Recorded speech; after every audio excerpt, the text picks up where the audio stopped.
Hello champion, स्वागत है आपका मेरे YouTube channel science second by Soni पर। आज है इलेक्ट्रिक चार्ज एंड फील्ड का लेक्चर नंबर 8, जिसमें हम लोग करने वाले हैं न्यूमेरिकल्स। ये न्यूमेरिकल्स आपके पूरे के पूरे टॉपिक पर बेस्ड होंगे और सारे क्वेश्चंस अच्छी अच्छी बुक्स के क्वेश्चंस हैं, सारे अच्छे लेवल के क्वेश्चंस हैं। ये 75 क्वेश्चंस है आपके आपके पास। अगर आप इसमें से 40 टू 50 क्वेश्चन भी अगर कर लेकर जाएं तो समझ जाइए आपका ये चैप्टर कम्प्लीटली तैयार है ही। अगर आप 40 टू 50 क्वेश्चन भी इस चैप्टर के अगर कर ले जाएंगे तो आपका ये चैप्टर क्लियरली बहुत अच्छी तरह से तैयार हो जाएगा। अगर आपको कई सारे कॉन्सेप्ट नहीं भी आ रहे होंगे कोई दिक्कत नहीं, क्योंकि क्वेश्चन में कॉन्सेप्ट आपको बताकर ही आगे बढ़ा जाएगा। ठीक है, उम्मीद करते हैं कम से कम आपको बेसिक फार्मूला इस चैप्टर के आ रहे होंगे, तभी आप इस चैप्टर पे आएंगे। नहीं होगा तो आप पीछे रिवाइज कर लीजिएगा इस चैप्टर को अच्छे से। और स्टार्ट करते हैं क्वेश्चंस को एक एक करके। आइए, पहला क्वेश्चन है, a small metal ball is suspended in a uniform electric field with the help of an insulated thread. If high energy x ray beam falls on the ball will be deflected in the direction of the field. ये एक statement है और हमें बताना है कि ये true होगा कि फॉल्स होगा, ट्रू होगा कि फॉल्स होगा। इस स्टेटमेंट को हमें बताना है। तो पहली बात देखिए कि ये मेटल बॉल है और मेटल बॉल पे बम्बार्टमेंट की जा रही है। किसकी बम्बार्टमेंट की जा रही है? एक्सरे की। और बोला जा रहा है कि ये फील्ड के डायरेक्शन में डिफ्लेक्ट हो गया। तो क्या आप बम्बार्टमेंट करने पर फील्ड के डायरेक्शन में डिफ्लेक्ट हो जाएगा कि नहीं हो जाएगा, इसको समझते हैं आइए ठीक से। एक अगर ये मैं बॉल बना दूं, इस पर जब बम्बार्टमेंट की जाएगी एक्सरे की तो होगा क्या? इसमें से निकलेंगे इलेक्ट्रॉन्स।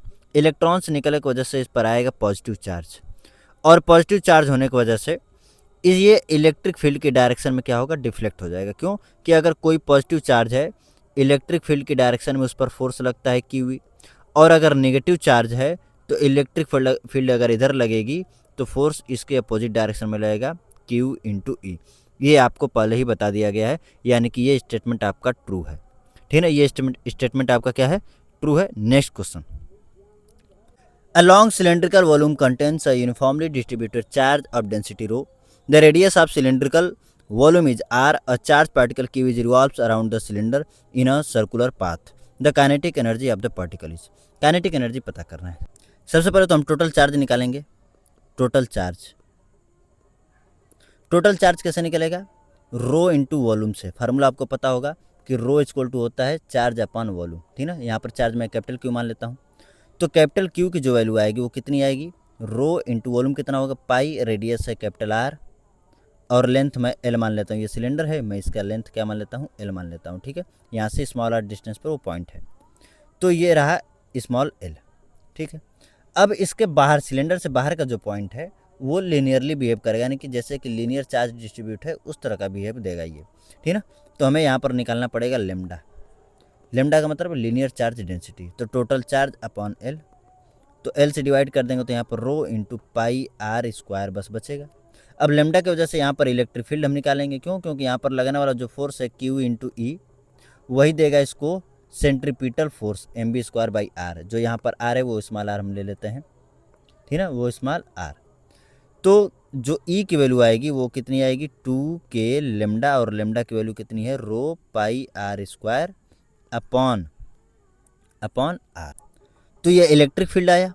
अब इस इलेक्ट्रिक फील्ड की वजह से हम फोर्स निकालेंगे जो कि आएगा क्यू इंटू ई, और वही देगा आपको centripetal force m b square by r. इसके कैलकुलेशन को हम आगे समझ लेते हैं आइए। तो क्यू इंटू ई की वैल्यू कितनी है? ई की वैल्यू आई है 2k rho pi r square, 2k rho pi r square upon small r. और जो सेंट्रीपिटल फोर्स है वो कितना आया है? M b square by r, m b square by r. तो ये स्मॉल आर से स्मॉल आर कैंसिल हो गया। ठीक है, हमें काइनेटिक एनर्जी चाहिए। एम बी स्क्वायर है, काइनेटिक एनर्जी इक्वल टू होता है हाफ एम बी स्क्वायर। तो अगर मैं हाफ से दोनों तरफ मल्टीप्लाई कर दूंगा, इधर भी हाफ से मल्टीप्लाई कर दे रहा हूँ, तो क्या आ जाएगा? Kinetic energy. हो गई कैलकुलेशन आपकी पूरी।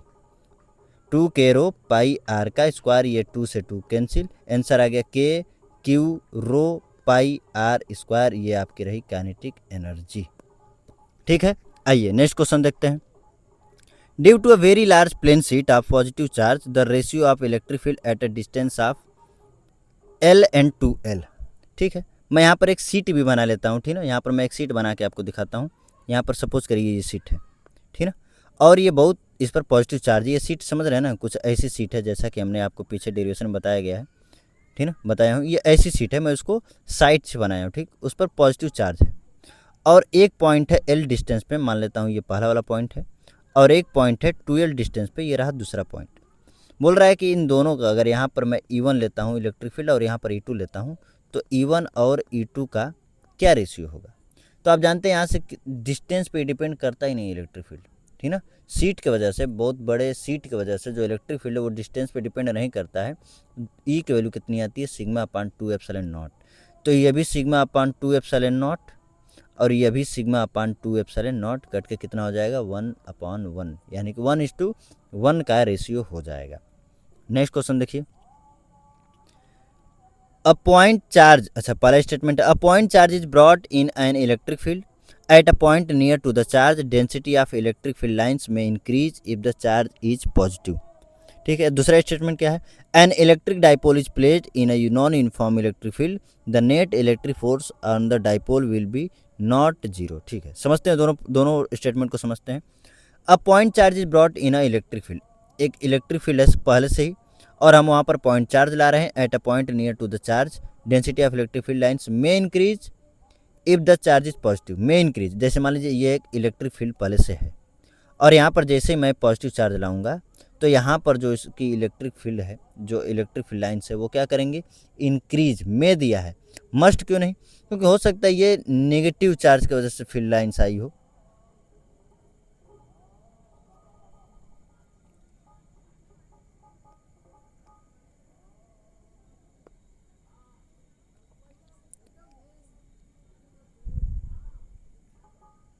आइए दोनों स्टेटमेंट को हम समझते हैं। ये इलेक्ट्रिक फील्ड लाइन्स है और यहाँ पर अगर पॉजिटिव चार्ज आएगा तो इसकी भी कुछ इलेक्ट्रिक फील्ड लाइन्स आएंगी आपस की, ठीक है, चार्ज की वजह से भी इलेक्ट्रिक फील्ड लाइन्स आएंगी, पहले से ही है और दोबारा से इस क्यू चार्ज की वजह से आ रहा है। तो चार्ज अगर पॉजिटिव होगा, ठीक है, तो यहाँ पर इलेक्ट्रिक फील्ड क्या होगा, बढ़ जाएगी, इलेक्ट्रिक फील्ड लाइन्स भी बढ़ जाएगी। ठीक है, ये पहला स्टेटमेंट हो गया करेक्ट। एक इलेक्ट्रिक डाइपोल है जो एक्सटर्नल इलेक्ट्रिक फील्ड में रखा गया है लेकिन वो नॉन यूनिफॉर्म है, तो नॉन इन्फॉर्म में उस पर नेट फोर्स जीरो नहीं होगा। क्यों, इन्फॉर्म में नेट फोर्स जीरो होता है क्योंकि इधर जितना क्यूवी उतना ही यहाँ पर भी क्यूवी हो जाता है, ठीक ना, ये माइनस क्यू और ये प्लस क्यू अगर मैं लेता हूँ तो, ठीक, इलेक्ट्रिक फील्ड की डायरेक्शन इधर की तरफ।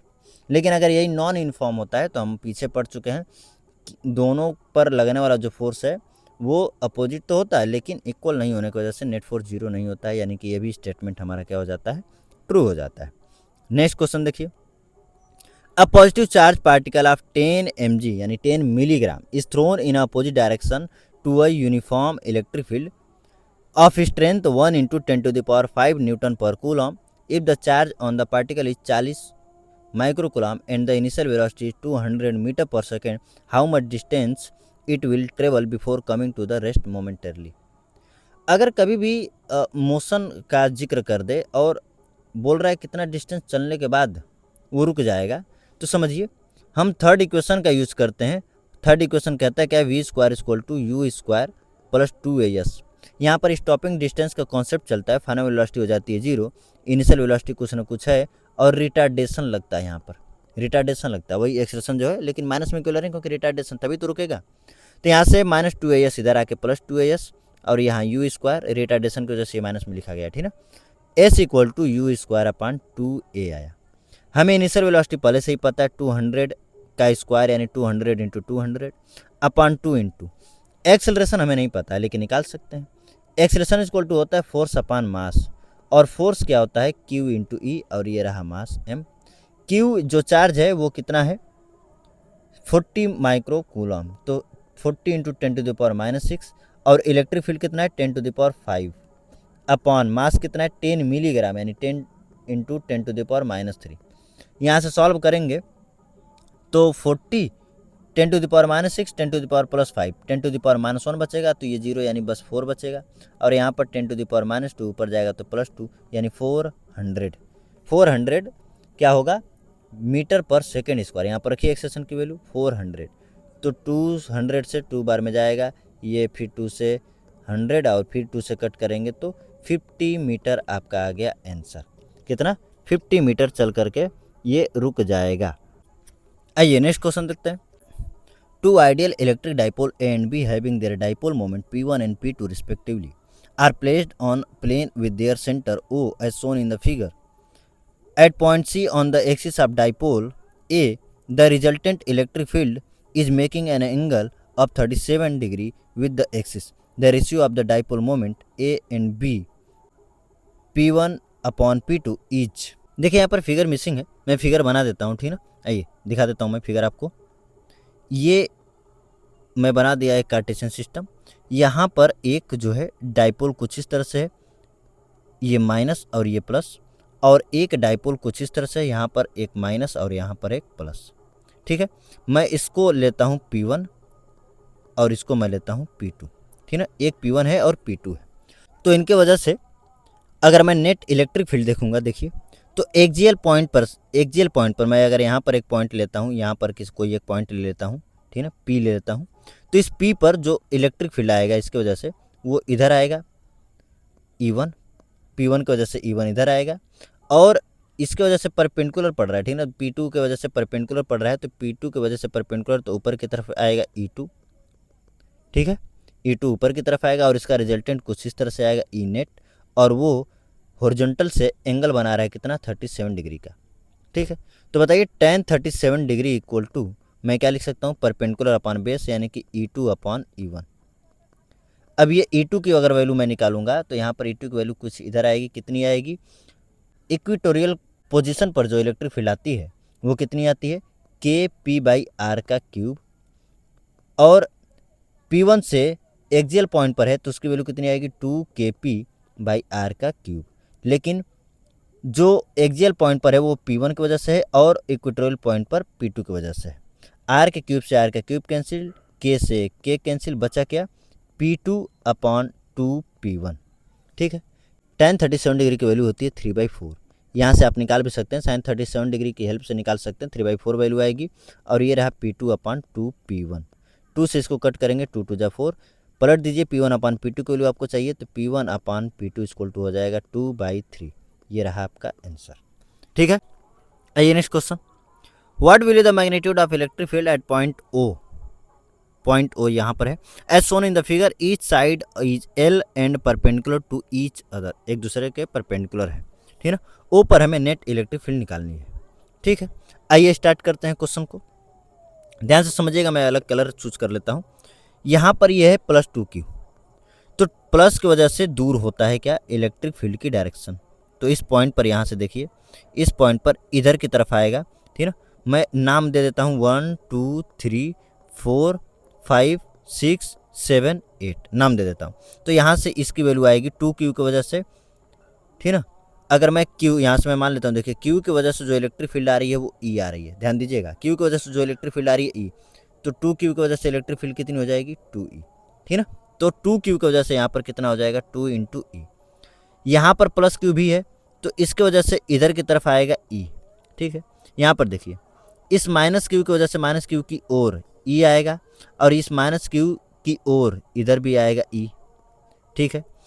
2Q की वजह से दूर इधर की तरफ आएगा कितना, 2E, और यहाँ पर +Q की वजह से भी दूर इधर कितना आएगा, E, ठीक। ये दोनों तो इक्वल और अपोजिट है, कैंसिल आउट हो गए। 2E इधर लग रहा है, इधर 2E लग रहा है और इधर लग रहा है E, तो इधर की डायरेक्शन में एक बचा E, इधर 2E और यहाँ पर देखिए, यहाँ पर 2E है और इधर E है, तो यानी कि यहाँ की डायरेक्शन में भी यहाँ पर भी आपका बचा कितना, एक E, और सारे तो कैंसिल आउट हो गए, ठीक है ना, और सारे तो, अच्छा एक और बचा, देखिए यहाँ पर 2Q की वजह से इधर की तरफ और ये Q की वजह से इधर की तरफ, यानी कि यहाँ पर भी एक ऊपर की डायरेक्शन में बच जाएगा E, ठीक है ना। ऊपर की डायरेक्शन में एक E बच रहा है यहाँ पर भी, ठीक है ना, यहाँ पर भी बच रहा है। तो आइए देखिए, इस E और इस E के बीच का एंगल कितना है, ये है आपका 90 डिग्री, ये है आपका 90 डिग्री, और यहाँ पर ये जो देखिए जो 2E आ रहा है ये ठीक बीचों बीच आ रहा है, ये ठीक है ना, ये ठीक बीचों बीच आ रहा है इसके, तो ये होगा 45 डिग्री पर, कितना पर होगा, 45 डिग्री पर, ठीक है। तो ये 45 डिग्री, तो E और E 45 डिग्री पर है, और यहाँ पर E और E 135 डिग्री पर है। कैसे सॉल्व करेंगे, तो देखिए यह E और यह E के बीच का एंगल है 90 डिग्री, तो इनका रिजल्टेंट आएगा 45 डिग्री पर, और √2 टाइम्स होगा, यानी कि E × √2 हो जाएगा, ठीक है। अब ये 45 डिग्री ये भी और 45 डिग्री ये भी, लेकिन एक है a√2 और एक है e, तो इसको हमें फार्मूला लगा कर ही सॉल्व करना पड़ेगा। आइए मैं एक पेज ले लेता हूँ और इस पर सॉल्व करता हूँ। एक है √2 इंटू ई और एक है e, और दोनों के बीच का एंगल है 90 डिग्री। तो इसको हम सॉल्व कैसे करेंगे? E net is equal to, दोनों के बीच का एंगल है 90 डिग्री, तो केवल √2 ई का होल स्क्वायर रखेंगे और यहाँ पर ई का स्क्वायर। तो √2 ई का होल स्क्वायर कितना हो जाएगा? 2e स्क्वायर, और ये रहा ई का स्क्वायर, तो ये क्या बचा? 3e का स्क्वायर, यानी कि √3 इंटू ई, √3 इंटू ई। अब ई की वैल्यू निकालिए। एल डिस्टेंस पर चार्ज क्यू की वजह से हमें ई निकालना है, तो कितना हो जाएगा ई की वैल्यू? के क्यू अपॉन एल का स्क्वायर। तो यहाँ पर रख दीजिए √3 इंटू के क्यू बाई एल का स्क्वायर। एल डिस्टेंस पे क्यों? क्योंकि ये सारी डिस्टेंस एल है। ये सारी डिस्टेंस कितनी है? एल है, क्वेश्चन में आपका दिया भी है। आई बात समझ में? तो ये आपका नेट इलेक्ट्रिक फील्ड हो गया। अगर मैं सबका एक एक करके कैलकुलेट करता तो काफ़ी लंबा ये जाता, ठीक ना, लेकिन आसानी से ये सॉल्व हो गया है। आइए नेक्स्ट क्वेश्चन देखते हैं। Find out the surface charge density at the intersection point of x equal to 3 plane and x-axis in the region of uniform line charge of 8 nanocoulomb per meter lying along the z-axis in free space। ठीक ना, काफ़ी complex language दिया है, ये काफ़ी complex language दिया। मैं इसको आपको आसानी से समझाता हूँ। देखिए ये 3 एक्सिस है, ये 3 एक्सिस है। मैं इसको मान लेता हूँ ये आपका जेड एक्सिस है, ये एक्स एक्सिस है और ये वाई एक्सिस है, ठीक ना। यहाँ पर एक्स और जेड की बात कर रहा है, एक्स की बात कर रहा है और यहाँ पर जेड की बात कर रहा है, इसलिए हमने इन दोनों को एक्स और जेड मान लिया ताकि समझने में आसानी हो। अब ये बोल रहा है कि x इक्वल टू 3 पर, x इक्वल टू 3 यहाँ पर आएगा। x इक्वल टू 3 पर क्या निकालना है? Find out the surface charge density at the intersection point of x equal to 3 plane, plane की वजह से, और x axis in the region of uniform line charge of 8 nano coulomb पर metre lying along the z axis of free space. तो जो plane है और linear charge density है, दोनों की वजह से इस पॉइंट पर जो इलेक्ट्रिक फील्ड होगी वो तो बराबर ही होगी, दोनों की वजह से उतनी ही होगी। यानी कि अगर मैं लिनियर चार्ज डेंसिटी की वजह से ई निकालूंगा तो वो आएगा 2k लेमडा बाई आर, और अगर मैं प्लेन की वजह से अगर यहाँ पर निकालना चाहूँगा तो वो कितना आएगा? Sigma by epsilon not, sigma by epsilon not. अभी सिग्मा बाई एप्सिलॉन नॉट कैसा है? आना चाहिए था सिग्मा बाई 2 एप्सिलॉन नॉट। समझिए यहाँ पर हम जब जो प्लेन है उसका अगर जिक्र नहीं किया गया है, ठीक ना, हम कंडक्टिंग लेते हैं और जब कंडक्टिंग लेंगे तो दोनों तरफ चार्ज आएगा, पॉजिटिव पॉजिटिव दोनों तरफ चार्ज आएगा। तो एक तरफ के पॉजिटिव चार्ज की वजह से, एक तरफ के पॉजिटिव चार्ज की वजह से कितना आएगा? सिग्मा बाई 2 एप्सिलॉन नॉट, और दूसरे की वजह से भी सिग्मा बाई 2 एप्सिलॉन नॉट। तो ओवरऑल कितना आने वाला है? Sigma by epsilon not. 2k की वैल्यू हम रखेंगे तो 9 इंटू 10⁹। लेमडा की वैल्यू क्या दिया है? 8 नैनो कूलम्ब पर मीटर, यानी 8 इंटू 10⁻⁹, ठीक ना, कूलम्ब हो गया, पर मीटर दिया है, कोई दिक्कत नहीं। आर की वैल्यू कितनी दिया है? x इक्वल टू 3 पर, तो ये 3 का स्क्वायर नहीं रखना है, बस 3 रखना है। सिग्मा, क्या सिग्मा पूछा है? हाँ, सरफेस चार्ज डेंसिटी पूछा है, और एप्सिलॉन नॉट की वैल्यू होती है 8.85 इंटू 10⁻12। ठीक है, आइए इसको हम सॉल्व कर ले जाते हैं। ये -9 ये +9 कैंसिल आउट हो जाएगा, 3 3 जा 9 ये भी कैंसिल आउट हो गया। क्या बच गया? क्या 3 2 6 8 48, 6 8 48, और ये इधर आके मल्टीप्लाई होगा 8.85 इंटू 10⁻12, ठीक ना। ये सिग्मा की वैल्यू मल्टीप्लाई कर लीजिएगा, जो भी आएगा वो आपका सरफेस चार्ज डेंसिटी हो जाएगा। थोड़ी सी कॉम्प्लेक्स लैंग्वेज थी लेकिन ठीक है, फिर से समझिए इसको। यहाँ पर देखिए एक लाइन है, ठीक ना, और एक प्लेन की वजह से, लीनियर चार्ज डेंसिटी की वजह से और प्लेन की वजह से यहाँ पर हमें निकालना है। ठीक, प्लेन कहीं भी आपका हो सकता है, जेड एक्सिस में कहीं पर भी होगा, क्योंकि आर पे डिपेंड तो करना नहीं है। कहीं पर भी प्लेन रखिए, जो इलेक्ट्रिक फील्ड आएगी वो सिग्मा बाई एप्सिलॉन नॉट आएगी। और लीनियर जो लाइन यहाँ पर रखी गई, ये वहाँ से इसकी डिस्टेंस 3 मीटर है, उसकी वजह से ये आपका इलेक्ट्रिक फील्ड हो गया। कैलकुलेशन आप नीचे देख ही रहे हैं। नेक्स्ट क्वेश्चन देखिए, an electric dipole of moment p equal to i cap minus 3j cap plus 2k cap into 10⁻29 coulomb metre is at the origin 0,0,0। The electric field due to this dipole at r equal to i cap plus 3j cap plus 5k cap. Note दिया है कि vector r और vector p का जो dot product है वो 0 है, ठीक ना, ये डॉट प्रोडक्ट है 0 है। इसका मतलब हमें ये पता चल गया कि आर परपेंडिकुलर है पी के, यानी कि अगर ये इलेक्ट्रिक डाइपोल है -q प्लस q, तो आर इसके परपेंडिकुलर है, यानी कि ये जो पोजीशन होगी, कंडीशन होगी, ये इक्वेटोरियल की कंडीशन होगी। तो जो ई की डायरेक्शन आएगी कुछ इधर आएगी। अगर पी की डायरेक्शन इधर है तो ई की डायरेक्शन इधर होगी, ठीक है। माइनस से प्लस की ओर पी की डायरेक्शन होती है, ठीक है, और ई की डायरेक्शन उसके अपोजिट होती है, यानी कि ई एंटी पैरेलल होता है, एंटी पैरेलल होता है किसके, टू पी के। तो ई पैरेलल होगा माइनस ऑफ पी, पी की वैल्यू कितनी है, माइनस आई कैप माइनस 3 जे कैप और प्लस 2 के कैप के, ठीक है। माइनस को अंदर लीजिए तो ई पैरेलल आपको दिखेगा किसके, प्लस आई कैप प्लस 3 जे कैप माइनस 2 के कैप के।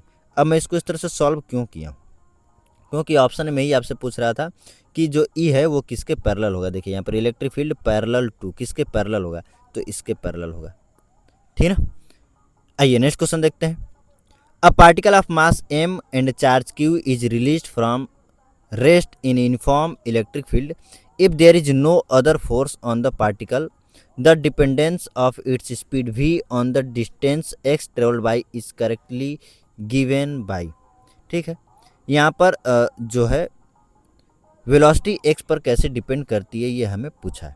तो देखिए इलेक्ट्रिक फील्ड में जब भी किसी हम चार्ज को छोड़ेंगे तो उस पर एक एक्सेलरेशन लगेगा और उस एक्सेलरेशन की वजह से उसकी वेलोसिटी या तो डिक्रीज करेगी या तो इंक्रीज करेगी, ठीक है। अगर मैं थर्ड इक्वेशन की हेल्प लूँ तो वी स्क्वायर इक्वल टू होता है u square plus 2as, v square u square rest से थी ना, रेस्ट से स्टार्ट हो रहा है तो यू स्क्वायर की वैल्यू हो जाएगी 0, बचा क्या 2as। तो यहाँ से हमें देखने को मिल रहा है कि वी स्क्वायर प्रोपोर्शनल है एस के, यानी डिस्प्लेसमेंट के वी स्क्वायर क्या हो रहा है, प्रोपोर्शनल हो रहा है, ठीक है। अच्छा यहाँ पर देखिए एक्सेलरेशन हमारा कांस्टेंट होगा क्योंकि एक्सेलरेशन की वैल्यू क्या होगी, क्यू ई बाई एम होगी।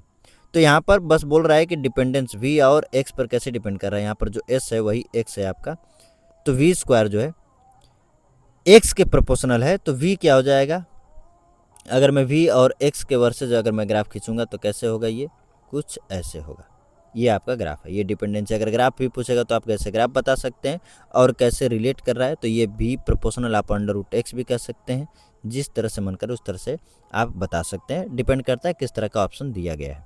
नेक्स्ट क्वेश्चन देखिए, the bob is simple pendulum has mass 2 gram and a charge of 5 microcoulomb, it is at rest in a uniform horizontal electric field of intensity 2000 volt पर metre at equilibrium, the angle that pendulum makes with the vertical is, vertical के साथ कितना angle बना रहा है, ठीक है ना। तो ये मैं एक बना लेता हूँ कि एक बॉब है जो एक इलेक्ट्रिक फील्ड जो कि इधर की तरफ है रखा गया है, तो इस पर इधर की तरफ फोर्स लगेगा क्यू, इस फोर्स की वजह से ये दूर चला गया है तो यहाँ से कुछ एंगल बना रहा होगा थीटा, नीचे की तरफ फोर्स लग रहा है mg, अगर यहाँ से मैं ये देखूँ तो ये एंगल आपका थीटा है, तो ये थीटा होगा तो ये आपका परपेंडिकुलर की तरफ बिहेव करेगा और ये आपका बेस की तरफ बिहेव करेगा।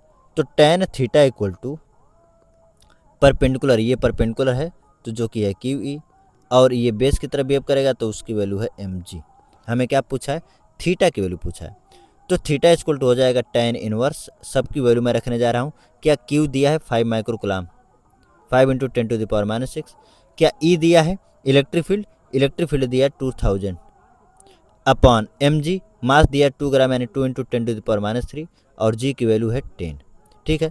ये 2 से 2 को मैं कैंसिल आउट कर दिया, 10⁻³ से 10⁻, ये -6 है, ये कैंसिल आउट होकर के कितना बचेगा, 10⁻³ बचेगा, और ये -3 से ये 10⁻+3 यहाँ का ये कैंसिल आउट हो जाएगा। 10 से अगर 5 को डिवाइड करेंगे तो आएगा 0.5, तो tan इनवर्स 0.5। अगर ये कैलकुलेशन आप नहीं समझ पा रहे हैं कि कैसे कट किया गया, आप खुद से कट कर लीजिएगा, ठीक है आंसर।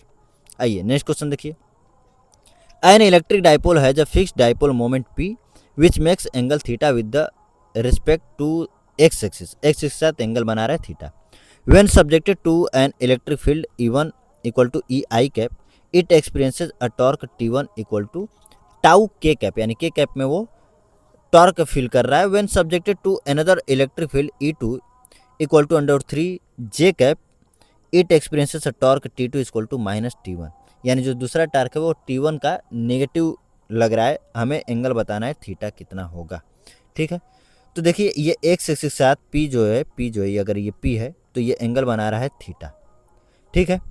और जब ये थीटा बना रहा है तो x एक्सिस में अगर मैं दे रहा हूँ इलेक्ट्रिक फील्ड EI कैप, तो ये एक टॉर्क फील कर रहा है कितना, टाउ के कैप फील कर रहा है। तो अगर मैं p की वैल्यू देखूँ, अगर थीटा एंगल बना रहा है तो जो वेक्टर p है उसके दो कंपोनेंट होंगे, एक x एक्सिस में भी और एक y एक्सिस में भी। x एक्सिस में हो जाएगा p cos theta i cap और y एक्सिस में हो जाएगा p sin theta j cap, ठीक है ना। तो वेक्टर पी इक्वल टू मैं लिख सकता हूँ क्या, p cos theta i cap plus p sine theta j cap, ठीक है। अब ये जो टॉर्क है, अगर मैं टॉर्क निकालूंगा जो कि है टी वन वेक्टर टी1 की वैल्यू निकालूंगा तो वो होगा वेक्टर पी इंटू ई1 का वेक्टर, पी क्रॉस ई होता है। तो पी की वैल्यू आ गई p cos theta i cap plus p sine theta j cap, हमने पी की वैल्यू रख दी, क्रॉस ई1 की वैल्यू कितनी है, ई आई कैप, तो मैं ई आई कैप रख दे रहा हूँ। अब क्रॉस में देखिए सेम का सेम में करेंगे तो थीटा जीरो होने की वजह से, एंगल जीरो होने की वजह से ये तो जीरो हो जाएगा। आई कैप का जे कैप के साथ करेंगे, नहीं जे कैप का आई के साथ कर रहे हैं, तो जे कैप जब आई कैप के साथ होता है तो माइनस में आता है और ये आएगा पी ई साइन थीटा और के कैप, ये हमारा पहला टॉर्क रहा, ठीक है ना, पहला टॉर्क रहा। अब बोल रहा है कि जो ई टू है वो दे रहा है कितना, √3 टाइम्स ई के, लेकिन इस बार दे रहा है जे कैप में, ठीक है।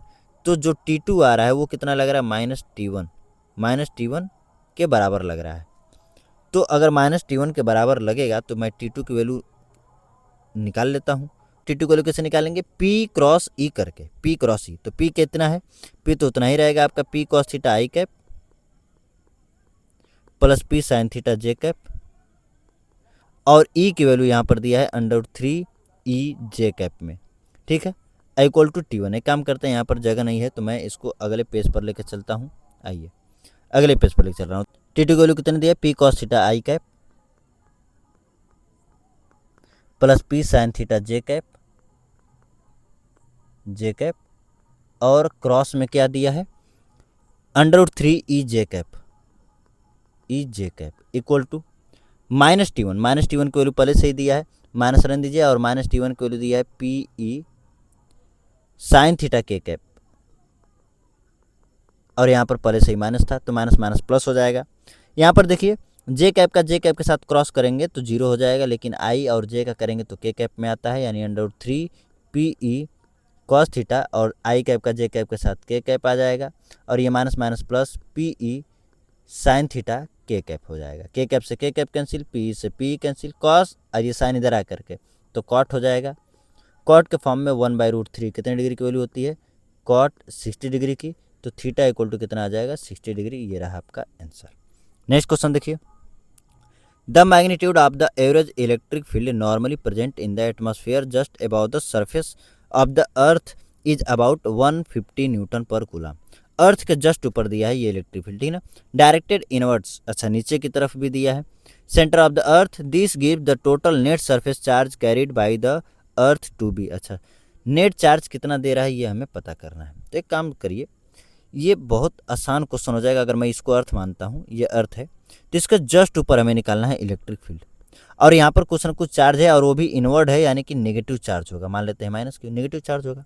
तो इस चार्ज की वजह से इस बाहर पॉइंट पर E1 पर, मतलब कोई पॉइंट है P1 मैं मान लेता हूँ, वहाँ पर E आपकी इलेक्ट्रिक फील्ड है, वो हमें निकालना है। कैसे निकालेंगे, तो अगर किसी स्फेयर में चार्ज है और उसके जस्ट बाहर हमें निकालना पड़े इलेक्ट्रिक फील्ड, तो याद करिए गॉस लॉ का यूज करते थे हम लोग। तो यहाँ पर अगर मैं इलेक्ट्रिक फील्ड E मान लेता हूँ, एरिया A है, तो वो किसके इक्वल होगा, Q/ε0 के इक्वल होगा, और आपको चार्ज ही तो चाहिए, Q की वैल्यू आ जाएगी। अब इलेक्ट्रिक फील्ड की वैल्यू दिया है क्या, बिल्कुल दिया है, 150 न्यूटन पर कूलम। एरिया अगर इसकी निकालेंगे तो एरिया क्या होगा, 4πr², तो ये 4πr की वैल्यू भी दिया है कितना, 6.37 इंटू 10⁶ का होल स्क्वायर इंटू ε0, ये ε0 की इधर आकर मल्टीप्लाई कर लीजिए, तो ε0 का अगर मल्टीप्लाई करेंगे तो 8.85 इंटू 10⁻12 होता है। ये आपका आएगा चार्ज सॉल्व करने पर।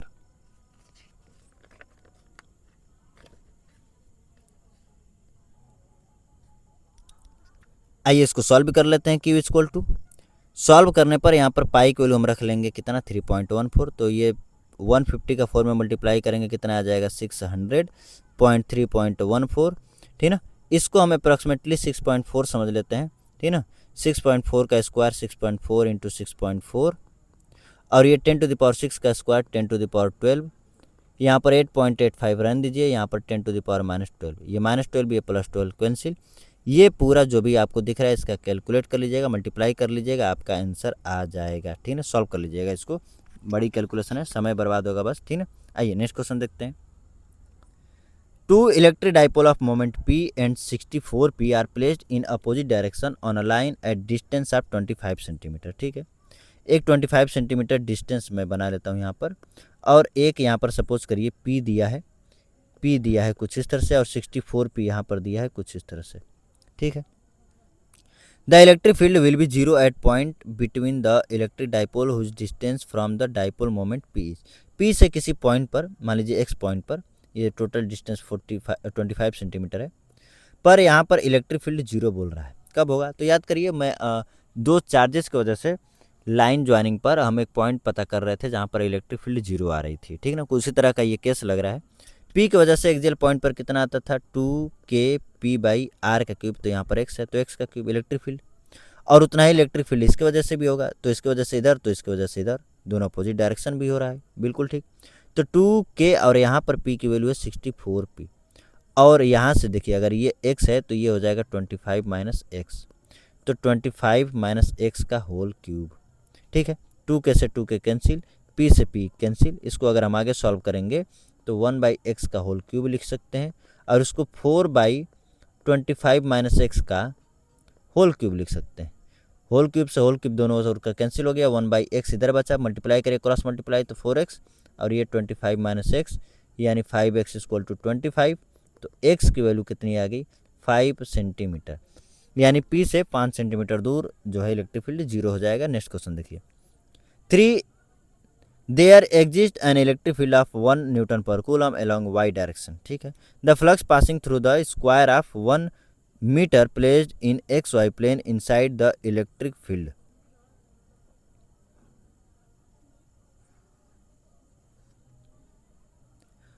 y डायरेक्शन में मैं ऊपर की तरफ मान लेता हूँ इलेक्ट्रिक फील्ड है।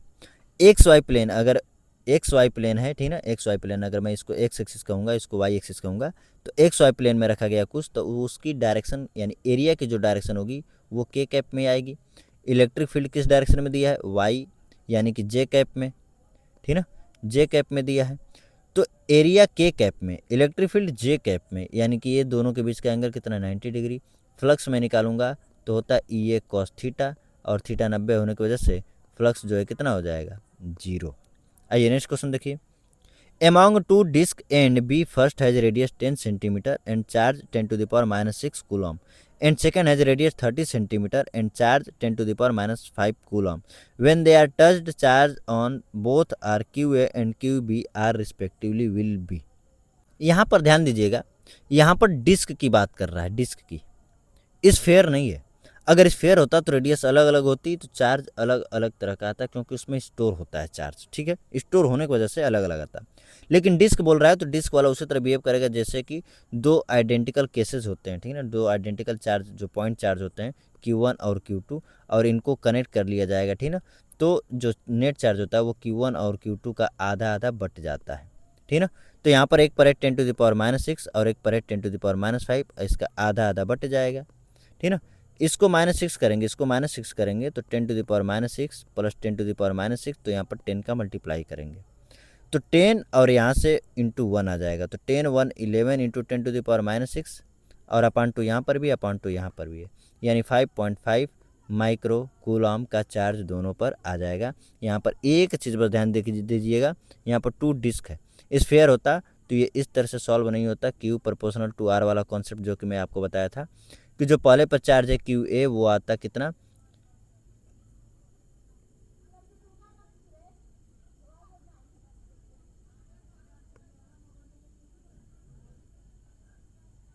क्यों नहीं, R1 अपॉन, देखिए ए का रेडियस और दोनों का रेडियस का सम और टोटल चार्ज, इस पर आप लगाते हैं उसको, ठीक ना।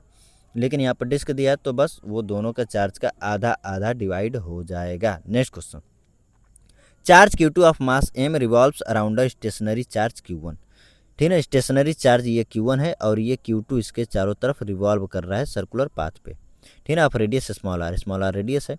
The orbital periodic time of Q2, time period पूछा है, टाइम पीरियड टी पूछा हमसे, ठीक ना।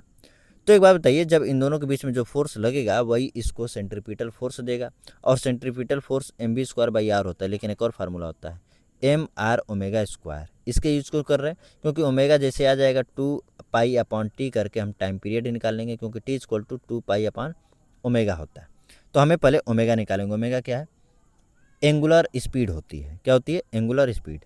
तो ये जो सेंट्रीपिटल फोर्स लग रहा है इनके बीच का, वो कौन देगा? K Q1 Q2 by small r का स्क्वायर।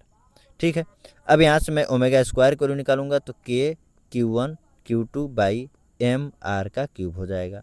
यहाँ से मैं अगर ओमेगा की वैल्यू निकालूंगा तो omega equal to K Q1 Q2 by M R के क्यूब के पावर 1/2 हो जाएगा। ठीक है, यानी रूट हो जाएगा।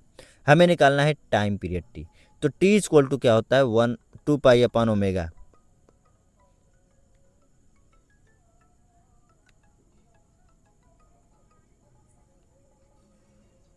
हेलो, खाना नहीं खाएंगे का? अब दोनों का खा रहा, संवाद में खाएं। ठीक है।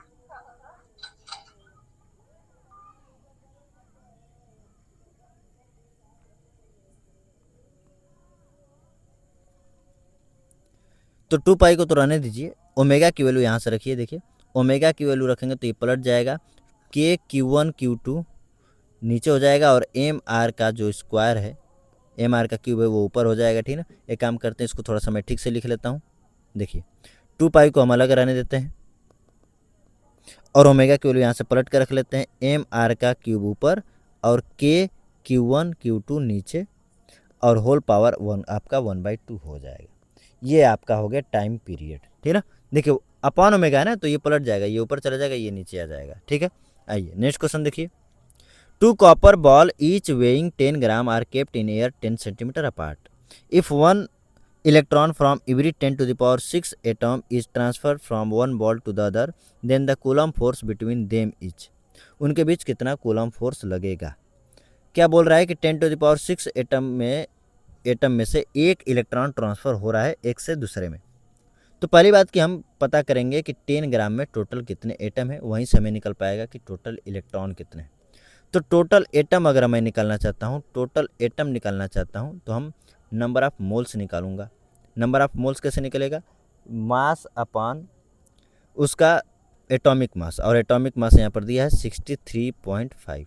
ठीक है, अब इसमें अगर मैं 6.023 इंटू 10⁻23 का मल्टीप्लाई कर दूंगा तो ये टोटल एटम आ जाएगा। ठीक है, क्योंकि एक मोल में 6.023 इंटू 10⁻23 कुछ भी होते हैं, तो एटम है तो एटम होंगे। ये टोटल एटम हो गया। अब 10⁻6 एटम में से एक इलेक्ट्रॉन ट्रांसफ़र हो रहा है, तो इतने एटम से कितने? तो टोटल इलेक्ट्रॉन आपके हो जाएंगे 10/63.5 इंटू, इसको मैं अप्रॉक्स में 6 ले रहा हूँ, इंटू 10⁻23 अपॉन 10⁻6। ये आपका टोटल इलेक्ट्रॉन आ गया। इसको अगर मैं सॉल्व भी करना चाहूँ तो कर सकता हूँ। देखिए, ये 23 और ये 10 क्या हो जाएगा? 24, 6 आएगा तो 10⁻18 तब भी बचेगा। ये +6 ऊपर जाके -6 हो जाएगा। ठीक है, बचा क्या? 6/63.5। इतना टोटल इलेक्ट्रॉन रहा। अब इस इलेक्ट्रॉन की वजह से चार्ज कितना आ जाएगा? Q इक्वल टू होता है Ne। तो दोनों का चार्ज निकल जाएगा। मैं यहाँ पर Ne का मल्टीप्लाई करूँगा तो दोनों का चार्ज निकल आएगा, और दोनों के बीच की डिस्टेंस है 10 सेंटीमीटर। तो देखिए, मैं चार्ज भी निकाल लेता हूँ। आइए, ये n की वैल्यू दिया है 6/63.5 इंटू 10⁻18। इलेक्ट्रॉन का चार्ज 1.6 इंटू 10⁻19। ठीक है ना, -19 + 18 10⁻1 बचेगा। तो ये 1.6 का 6 में मल्टीप्लाई करेंगे तो कितना आ जाएगा बताइए? ये आ जाएगा 9.6 और 10⁻1 बचा ही, और नीचे आ रहा है 63.5, यानी ऊपर आएगा 0.96 और ये 63.5। ये आपका आ गया चार्ज। ठीक है, इसको आप सॉल्व कर लीजिएगा। चार्ज आ गया, ये एक पर चार्ज आया है, दूसरे पर भी इतना ही चार्ज। तो अगर एक क्यू ये इसके बीच की डिस्टेंस 10 सेंटीमीटर। अब दोनों का चार्ज आपको पता चल गया है, बीच की डिस्टेंस भी पता चल गई है, आप फोर्स कैलकुलेट कर सकते हैं इसके आगे। आइए नेक्स्ट क्वेश्चन देखिए। An electron is release from the bottom plate A as shown in the figure नहीं दिया है तो ठीक है, मैं यहाँ पर दिखा देता हूँ। ये दो प्लेटें हैं। ठीक है ना, एक इलेक्ट्रॉन, अच्छा ए से स्टार्ट, यहाँ पर नीचे वाला को ए बोल रहा है। ये प्लस पॉजिटिव चार्ज वाली प्लेट है और नीचे वाली नेगेटिव चार्ज वाली प्लेट है, और ये इलेक्ट्रॉन पॉजिटिव की ओर अट्रैक्ट होता है। ठीक है, ऊपर जाएगा। इलेक्ट्रिक फील्ड यहाँ का कितना दिया है? 10⁻4 न्यूटन पर coulomb. The velocity of the electron when it reaches B will be nearly equal to 2 centimetre का बीच में गैप दे दिया है, ये 2 सेंटीमीटर का, ठीक है। वेलोसिटी पूछा है, वेलोसिटी जब भी वेलोसिटी का जिक्र करेगा कुछ डिस्प्लेसमेंट चल करके तो वेलोसिटी और डिस्प्लेसमेंट दोनों थर्ड इक्वेशन में ही आते हैं, V square equal to you square plus 2as।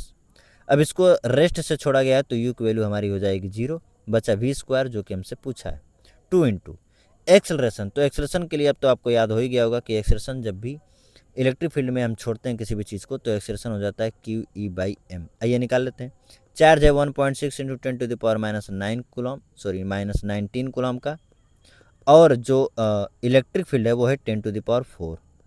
मास की बात करें तो 9.1 इंटू 10⁻31 kg होता है। सॉल्व कर लीजिए इसको, -31 ऊपर जाएगा तो +31 और 4 पहले से ही है यानी कि 35, -19 और 35 कितना बचेगा +16। यहाँ पर देखिए 1.6 ऊपर रहा और इसको हम 9 ले लेते हैं अप्रॉक्स में, तो 1.6/9 इंटू 10⁻16 डिस्प्लेसमेंट दिया है 2 सेंटीमीटर का यानी 2 इंटू 10⁻², ठीक है। तो ये 2 2 4 ये रहा, 1.6 ये रहा, /9 ये रहने दीजिए, -2 और ये +16 कितना बचेगा 10⁻+14, ठीक ना। वी स्क्वायर की वैल्यू है ये। इसके आगे कैलकुलेट करने के लिए मैं एक पेज और ले लेता हूँ। देखिए अब वी स्क्वायर है तो हमें वी की वैल्यू चाहिए, तो इधर जाके ये रूट कर लेगा, तो रूट जब करेगा तो वी इक्वल टू हो जाएगा रूट में 4/9 इंटू 1.6 इंटू 10⁻+14। तो 4 का स्क्वायर रूट 2, 9 का स्क्वायर रूट 3, 1.6 को रहने दीजिए, 14 का 10⁻7, ठीक ना, यानी ये आपका निकल कर आया 2/3 इंटू 10⁻7। ये √1.6 का क्या कितना वैल्यू आएगा, इसको सॉल्व करने के लिए काम करते हैं हम। मैं ऊपर और नीचे 100 का मल्टीप्लाई कर देता हूँ, ठीक ना, ऊपर और नीचे 100 का मल्टीप्लाई कर दूंगा इसको सॉल्व करने के लिए। तो जब 100 का मल्टीप्लाई करूँगा तो ये हो जाएगा आपका 160 और नीचे आएगा 100, ठीक ना, ये हो जाएगा 160 और नीचे आएगा 100।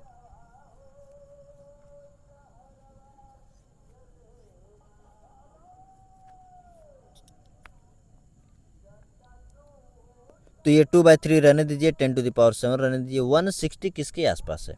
देखिए 160 की अगर हम बात करें तो ये आपका पड़ेगा 14 का स्क्वायर हो जाता है 196 और 13 का स्क्वायर हो जाता है 169, ठीक ना, यानी कि अभी भी 12 के स्क्वायर के आसपास है, ठीक है। 13 के स्क्वायर के आसपास ही मैं ले लेता हूँ इसको, चलिए। तो ये 13 से थोड़ा कम ही होगा यानी कि 12.8 ले लेता हूँ और 100 का 10, ठीक ना। ये 10 की वजह से यहाँ पर 10⁻6 बचेगा, बाकी जो बच गया उसको सॉल्व कर दीजिएगा, आपका आंसर आ जाएगा इसका 8.5 के आसपास और 10⁻6 मीटर पर सेकेंड, ठीक ना। आइए नेक्स्ट क्वेश्चन देखिए। An uniform electric field is created between two parallel charge plates as shown below. An electron enter the field symmetrically between the plates. The speed v0, the length of each plate is L. Find the angle of deviation of the path of the electron as it comes out of the field। मैं figure बना देता हूँ यहाँ पर भी देखिए, ये प्लेटें हैं, ठीक ना, और इस प्लेट के बीच में से ये इलेक्ट्रॉन छोड़ा गया है, कुछ इस तरह से छोड़ा गया, ये ऊपर प्लस है और जब पॉजिटिव प्लेट है ऊपर वाली तो इलेक्ट्रॉन पॉजिटिव प्लेट की ओर क्या होगा अट्रैक्ट होगा, तो ये धीरे धीरे ये इलेक्ट्रॉन क्या होगा इधर की तरफ जाएगा, ये धीरे धीरे इलेक्ट्रॉन की तरफ जाएगा ये, ठीक है। तो इसके बीच का जो डेविएशन है, इसके बीच का जो डेविएशन यहाँ से निकलते समय कितना थीटा एंगल बना रहा है, यही थीटा हमें पता करना है। अब यहाँ पर क्या क्या चीज़ें और दिया गया है, सब दोनों प्लेटों की लेंथ दिया है L, और यहाँ पर v0 से इंटर कर रहा है ये भी दिया है, और कुछ दिया है क्या इसमें, इलेक्ट्रिक फील्ड हम मान लेते हैं कि इसके बीच की इलेक्ट्रिक फील्ड है E, ठीक ना। आइए अब सॉल्व करते हैं। अगर इलेक्ट्रिक फील्ड है तो यहाँ से हमें एक्सप्रेशन पता चल गया, small E capital E by m mass of electron. v0 से फेंका गया है तो एक्स एक्सिस की वेलोसिटी हो जाएगी v0, एक्स एक्सिस में कोई एक्सेशन नहीं, प्लेट ऊपर देखो, ऊपर प्लस है नीचे माइनस है, तो जो इलेक्ट्रिक फील्ड है वो ऊपर से नीचे से ऊपर की तरफ ही है, नीचे से ऊपर की तरफ ही है।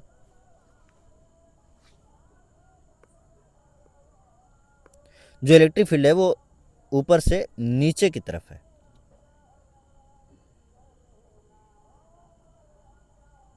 तो इस पर फोर्स लग रहा है ऊपर की तरफ, लेकिन एक्स एक्सिस में यानी कि इधर की तरफ कोई इलेक्ट्रिक फील्ड नहीं। जब कोई इलेक्ट्रिक फील्ड नहीं तो फोर्स भी नहीं, कोई भी फोर्स नहीं। और जब कोई फोर्स नहीं तो कोई एक्सेलरेशन नहीं।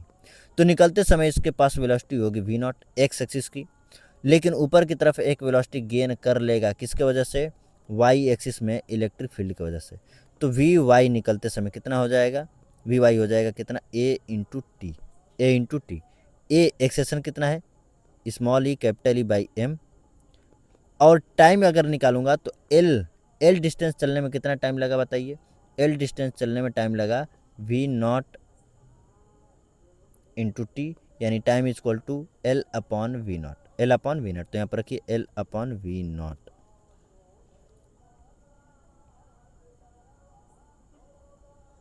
ये आपका वी वाई है, ठीक ना। हमें तो थीटा निकालना है, तो मैं थीटा के लिए मैं एक और पेज ले लेता हूँ। देखिए अगर मैं थीटा निकालूंगा तो ये टेन थीटा अगर यहाँ से ले रहा हूँ, देखिए मैं यहीं पर दिखा दे रहा हूँ थोड़ा सा। टेन थीटा अगर मैं लूँगा तो परपेंडिकुलर का काम करेगा वी वाई और बेस का काम करेगा वी एक्स, ठीक। तो टेन थीटा इक्वल टू हमें क्या मिला, V Y upon V X. V Y की वैल्यू कितनी है, small E capital E by M, और टाइम की जगह पे मैं एल अपॉन वी नॉट रख दिया था, और अपॉन वी एक्स कितना है, वी नॉट के जितना ही है हमेशा के लिए।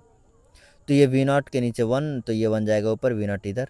तो small E capital E L upon M V naught का स्क्वायर, ये आपका है टेन थीटा की वैल्यू, ठीक है। ये आपका आंसर हो सकता है, लेकिन मैं एक और टर्म दे दे रहा हूँ आपको, स्मॉल ई कैपिटल एल। अगर मैं ऊपर और नीचे 2 से मल्टीप्लाई कर दूँ, 2 से मल्टीप्लाई कर दूँ तो ये देखिए हाफ एम बी नॉट का स्क्वायर काइनेटिक एनर्जी हो जाएगा। तो कई बार आपको काइनेटिक एनर्जी देकर भी ये क्वेश्चन पूछ लेता है, तो 2 इंटू काइनेटिक एनर्जी, यह भी आपका डेविएशन का फार्मूला हो गया, ठीक ना। बहुत अच्छा क्वेश्चन था ये, बहुत अच्छा क्वेश्चन था ये, ठीक ना। आइए नेक्स्ट क्वेश्चन देखते हैं। An electron of mass M initially at rest moves through a certain distance in a uniform electric field in time t1. A proton of mass mp also initially at rest takes time t2 to move through an equal distance in this uniform electric field. Neglecting the effect of gravity, the ratio t2 upon t1 is nearly equal to. तो देखिए एक electron है जो electric field में रखा गया, ठीक ना, इलेक्ट्रिक फील्ड में छोड़ा जा रहा है। मान लेता हूँ मैं ये एक प्लेट बना लेता हूँ, ठीक ना, ये प्लस है और यहाँ पर नेगेटिव है। अगर मैं इस इलेक्ट्रॉन को छोड़ूंगा तो ये ऊपर जाएगा, किसी न किसी टाइम में जाएगा। ये डिस्प्लेसमेंट मैं एस मान लेता हूँ और कोई ना कोई टाइम ले रहा है t1, ठीक है। अब बोल रहा है किसी प्लेट का जो है जो साइन है बदल दिया जा रहा है, यानी इलेक्ट्रिक फील्ड की डायरेक्शन चेंज कर दी जा रही है, यानी कि इस बार नीचे प्लस कर दिया जा रहा है और ऊपर माइनस कर दिया जा रहा है, ठीक ना। तो जो प्रोटॉन है वो अब टाइम ले रहा है। अब यहीं पर देखिए मैं यहाँ पर दूसरा फिगर बना देता हूँ, ये दिखा रहा हूँ यहाँ पर दूसरा। इस बार ये प्लस है और ये माइनस है। तो यहाँ पर जब प्रोटॉन को छोड़ा जा रहा है तो वो ऊपर जा रहा है इतनी ही डिस्टेंस, एस डिस्टेंस, लेकिन कितना टाइम लेकर ले रहा है, t2 टाइम ले रहा है, ठीक ना। तो एस और टाइम में जो रिलेशन है वो सेकेंड इक्वेशन देता है, और ये रेस्ट से छोड़े जा रहे हैं यानी यू इक्वल टू 0 पर छोड़े जा रहे हैं, तो एस इक्वल टू होता है U T plus half A T square. You 0 होने की वजह से एस इक्वल टू हमें मिलेगा हाफ ए टी स्क्वायर।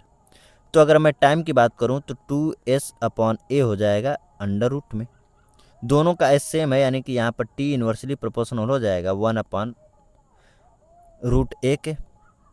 तो यहाँ से अगर मुझे टाइम का रेशियो पता करना है t1 अपॉन t2 का, तो मैं रूट में a2 अपॉन a1 लिख लूँगा। अब एक्सेलरेशन मैं कैसे निकालूंगा, तो एक्सेलरेशन इक्वल टू मैं अभी बताता आ रहा हूँ कि फोर्स, इलेक्ट्रिक फोर्स और नीचे होगा मास। तो इलेक्ट्रिक फोर्स कैसे निकाल लेते हैं, चार्ज और इलेक्ट्रिक फील्ड का प्रोडक्ट और नीचे हो जाएगा मास, ठीक ना। तो यहाँ पर रखिए A2 अगर मैं निकालूंगा, दोनों पर इलेक्ट्रिक फोर्स तो सेम ही लगेगा, क्यों, क्योंकि दोनों का चार्ज इलेक्ट्रॉन के चार्ज के बराबर ही होगा। पॉजिटिव नेगेटिव से क्या मतलब है, हम मैग्नीट्यूड बस लेते हैं। तो Fe बाई दूसरा प्रोटॉन है तो mass of proton, Fe upon mass of electron, और ये सारा का सारा चीज़ किस में होगा, रूट में। ये मैं A2 और A1 की वैल्यू लिखा हूँ। Fe से Fe आपका कैंसिल आउट, Me जाएगा ऊपर और Mp आएगा नीचे, ठीक ना। Mp नीचे हो जाएगा और Me यानी कि मास ऑफ इलेक्ट्रॉन ऊपर हो जाएगा, और यहाँ पर ये हो गया आपका आंसर। आप मास ऑफ इलेक्ट्रॉन और मास ऑफ प्रोटॉन का वैल्यू रखकर भी सॉल्व कर सकते हैं, ये दोनों का टाइम का रेशियो आ जाएगा। Next question, an inclined plane of length 5.60 metre making an angle of 45 degree with the horizontal is placed in a uniform electric field 100 volt meter. A particle is mass 1 kg and charge 10 to the power minus 2 coulomb is allowed to slide down from rest position from maximum height of slope. If the coefficient of friction is 0.1, then the time taken by particle to reach the bottom. समझिए कौन ये क्या कह रहा है। ये एक inclined plane की बात कर रहा है। यहाँ पर एक रखा गया है, ठीक है, बॉक्स रखा गया है जिसका मास है 1 kg, इलेक्ट्रिक फील्ड दिया गया है हॉरिजॉन्टल जिसकी वैल्यू है 100 वोल्ट पर मीटर, थीटा यहाँ पर दिया गया है 45 डिग्री, ठीक है। चार्ज दिया गया है यहाँ पर 1 kg मास है और चार्ज दिया गया 10 to the power minus 2 coulomb का, ठीक ना। इसकी लेंथ दिया है कितना 5.6 मीटर, 5.6 मीटर लेंथ दिया, मैं यूज़ कर लूँगा आगे। तो पहली बात की समझिए, अगर इंक्लाइंड प्लेन पर जब भी कोई ऑब्जेक्ट रखा जाता है तो आप 11th में पढ़ चुके होंगे कि इस पर एक फोर्स लगता है mg sin थीटा और यहाँ पर एक नॉर्मल लगता है mg cos थीटा, ठीक है। ये दोनों चीज़ें आपको पता होंगी। अब यहाँ पर एक इलेक्ट्रिक फील्ड भी, तो देखिए मैं सारे फोर्सेस को मैं दिखा रहा हूँ। ये 1 kg का मास है, इस पर इधर की तरफ फोर्स लग रहा है mg sin theta. Electric field इधर होने की वजह से एक फोर्स यहाँ पर इधर की तरफ लगेगा, देखिए इधर की तरफ लगेगा कितना Q इंटू ई, और ये आपका 45 डिग्री यानी थीटा है, तो ये भी आपका क्या हो जाएगा, थीटा ही हो जाएगा। तो इसके दो कंपोनेंट बनेंगे, एक थीटा से सटा हुआ कंपोनेंट ऊपर की तरफ क्यू ई कॉस थीटा, और एक कंपोनेंट जो कि इधर है तो अंदर की तरफ आएगा यानी कि mg cos थीटा की तरफ ही आएगा, वो कितना आएगा क्यू ई साइन थीटा के, ठीक है। तो मैं सारे फोर्सेस दिखाता हूँ, mg साइन थीटा नीचे और ऊपर है आपका Q E cos theta. Normal इधर ही लग रहा है, देखिए इधर ही नॉर्मल, टोटल नॉर्मल जो हो जाएगा, नॉर्मल की वैल्यू वो कितनी हो जाएगी mg cos थीटा और प्लस कितना क्यू ई साइन थीटा के बराबर, ठीक है। ये नॉर्मल है। अब इस नॉर्मल की वजह से जो फ्रिक्शन फोर्स है वो म्यू एन लगता है, तो एन की वैल्यू ये रही। अब मैं देखिए लिख रहा हूँ कैसे, और ये फ्रिक्शन किधर, अगर ये ब्लॉक इधर आना चाह रहा है, ठीक ना, तो जो फ्रिक्शन फोर्स है वो ऊपर की डायरेक्शन में लगेगा। तो mg साइन थीटा बड़ा है क्योंकि उधर ही ब्लॉक जा रहा है, और बाकी सारे फोर्स, फ्रिक्शन भी ऊपर की तरफ लग रहा है और क्यू ई कॉस थीटा भी ऊपर की तरफ, तो माइनस करेंगे, minus Q E cos theta minus friction force mu N की वैल्यू कितनी है mg cos theta plus Q E sine theta, ठीक ना।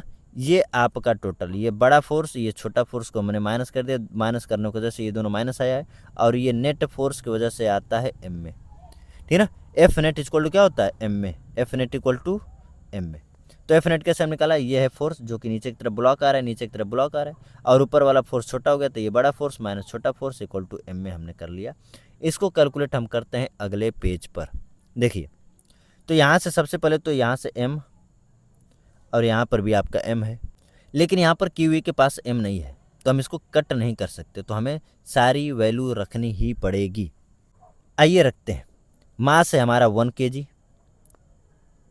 जी की वैल्यू है 10, साइन थीटा यानी साइन 45 डिग्री 1/√2 माइनस क्यू हमारा जो चार्ज है 10 टू द पावर माइनस 2 है, इंटू इलेक्ट्रिक फील्ड है हमारी 100 यानी 10 to the power plus 2, into cos theta यानी कि कॉस 45 डिग्री, मैं डायरेक्ट वैल्यू ही रख लेता हूँ, तो 1/√2 ये भी हो जाएगा, माइनस म्यू की वैल्यू है 0.1, ठीक है। और mg cos थीटा, तो m की वैल्यू है 1, g की वैल्यू 10, cos थीटा की वैल्यू 1/√2, प्लस q की वैल्यू है 10 to the power minus 2, e की value 10 to the power plus 2 और साइन 45 डिग्री की वैल्यू 1/√2, ये भी हो गया। m की वैल्यू है 1 और एक्सेलरेशन कितना हमें फाइंड करना है। आइए इसको सॉल्व करते हैं। यहाँ पर आपका बचा 10/√2, ये -2 + 2 कैंसिल, बचा -1/√2।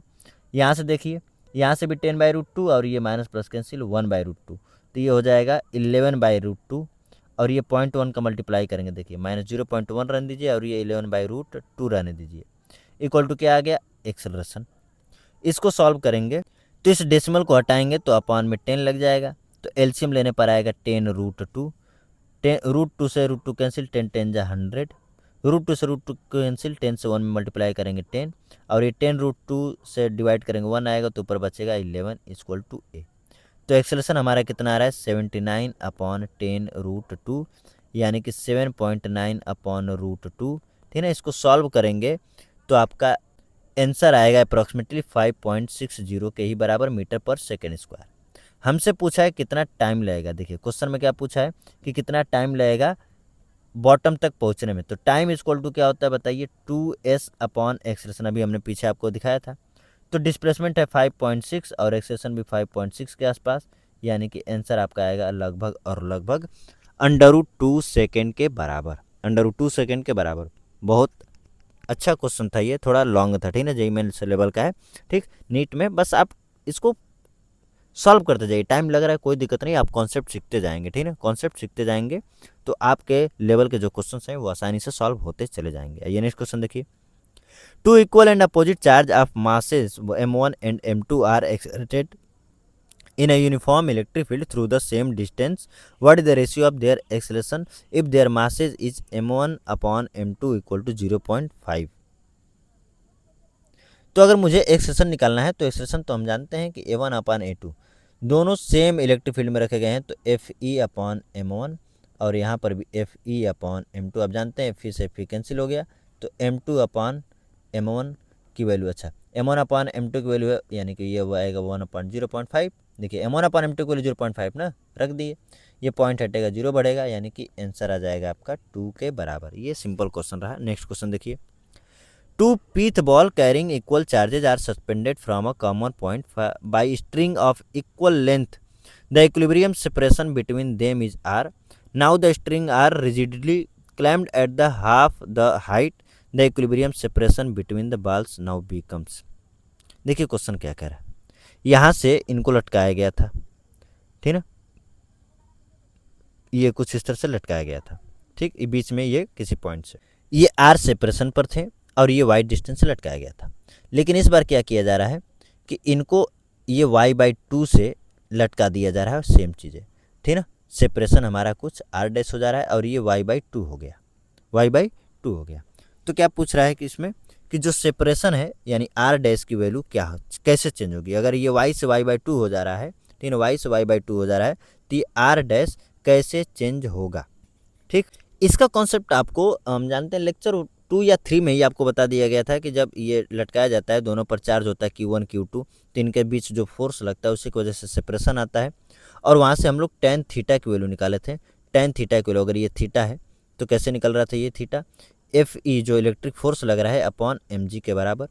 tan थीटा की वैल्यू अगर हम निकालेंगे तो देखिए ये r/2 और इंटू r/2 आ गया और अपॉन में y आ जाता है, क्योंकि थीटा इक्वल टू ये रहा परपेंडिकुलर और ये रहा बेस, तो r/2 अपॉन y आ गया। और ये Fe हो जाता है mg। हम यहाँ पर Fe की वैल्यू भी रख सकते हैं। Fe की वैल्यू कैसे क्या आएगी, दोनों पर चार्ज सेम है तो k²/r² और ये रहा mg। r का स्क्वायर है, ये r का स्क्वायर r के साथ मल्टीप्लाई होगा तो r³ equal to k² upon mg और इंटू में क्या बच गया 2y। अब देखिए 2 कांस्टेंट है, k² अपॉन mg, ये सारा चीज़ आपका कांस्टेंट टर्म में आएगा। तो r का क्यूब जो है प्रोपोर्शनल हो जाएगा y के, r का क्यूब प्रोपोर्शनल हो जाएगा y के, यानी कि यहाँ से r जो पहले वाला है और बाद वाला है r' का क्यूब इक्वल हो जाएगा किसके, y1/y2 के। तो पहला वाला y क्या है, y है, और बाद वाला आधा होके y/2 हो जा रहा है, ठीक है ना। तो ये y से y कैंसिल हो गया, क्या आएगा यहाँ पर r/r' इक्वल टू यहाँ पर 2 के पावर 1/3 हो जाएगा। हमें r' की वैल्यू चाहिए, r' की वैल्यू, तो r' इक्वल टू ये 2 के पावर जो 1/3 है ना, देखिए r' इधर आएगा, ये 2 के पावर 1/3 इधर, यानी कि r/2 के पावर 1/3, ये आपका हो जाएगा आंसर। आइए नेक्स्ट क्वेश्चन देखते हैं। If a mass of 20 gram having charges 3.0 milli coulomb moving with velocity 20 meter per second enters a region of electric field of 80 Newton per coulomb in the same direction as the velocity of mass, then the velocity of mass after 3 seconds in the region will be। फिर इसको यहाँ पर देखिए, फिर एक charge particle को electric field में भेजा गया है, तो एक्सेलरेशन कितना लगेगा, QE/m। चार्ज कितना है, चार्ज आपका दिया है 3 मिली कूलम, तो 3 इंटू 10⁻³ इलेक्ट्रिक फील्ड कितना दिया है 80, मास कितना दिया है 20 ग्राम यानी कि 20 इंटू 10⁻³ ठीक है। ये 20 से कट करेंगे 4 बार में कट होगा, -3 से -3 कैंसिल, कितना आ गया 12 मीटर पर सेकंड स्क्वायर। हमें चाहिए वेलोसिटी 3 सेकंड के बाद, तो v = u + at आप जानते ही होंगे। u की वैल्यू है 20 मीटर पर सेकंड, एक्सेलरेशन है 12 और 3 सेकंड के बाद बोल रहा है, तो ये हो जाएगा आपका 56 मीटर पर सेकंड। आसान क्वेश्चन रहा। आइए नेक्स्ट क्वेश्चन देखिए।